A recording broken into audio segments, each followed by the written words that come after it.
সোমবার চাঁপাইনবাবগঞ্জ জেলার শিবগঞ্জের বিনোদপুরের বিশ্বনাথপুর এবং ভারতের পশ্চিমবঙ্গের মালদা জেলার বৈষ্ণবনগরের সুখদেবপুর সীমান্তবর্তী এলাকায় সীমানা ঘেঁষে ভারতীয় অংশে কাঁটাতারের বেড়া নির্মাণ শুরু করে বিএসএফ।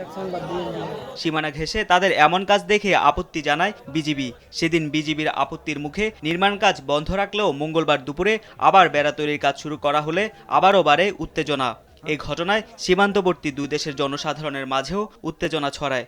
যেহেতু নোম্যান্স ল্যান্ড অর্থাৎ যে পিলারটা আছে এই পিলার থেকে আমাদের ওরা যে তারটা দিচ্ছে সেখানে মাত্র কোথাও 30 গজ, কোথাও 40 গজ, কোথাও 50 গজ। আন্তর্জাতিক আইন কিন্তু সেটা বলছে না। আন্তর্জাতিক আইন বলছে কি 150 গজ 200 গজের বাইরে কিছু করতে হবে, যেটা আমাদের জন্য একটা ভয়ঙ্কর পরিস্থিতি তৈরি হচ্ছে। দেখা যাচ্ছে এখানে কৃষক আসতে ভয় পাবে। তো এইখানে তার বেড়া প্রতিস্থাপনের বিপরীতে আমরা সহ আমাদের এলাকার সব কৃষকেরা এটার প্রতিবাদ জানিয়েছি।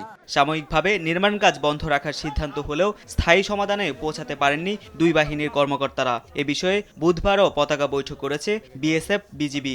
তবে সীমান্তে পরিস্থিতি এখন শান্ত রয়েছে বলে জানান বিজিবি।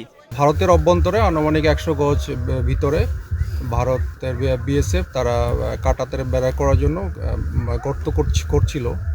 তো আমরা গর্ত করা দেখে আমরা সাথে সাথে বিএসএফ বিজিবির পক্ষ থেকে তীব্র প্রতিবাদ জানাই। আমাদের দুই দেশের বাংলাদেশি নাগরিক এবং ভারতীয় নাগরিক তারাও সীমান্তে জড়ো হয়। তো সেই প্রেক্ষিতে আমরা জনগণকে বুঝিয়ে সীমান্ত এলাকা থেকে তাদেরকে সরিয়ে দিয়েছি।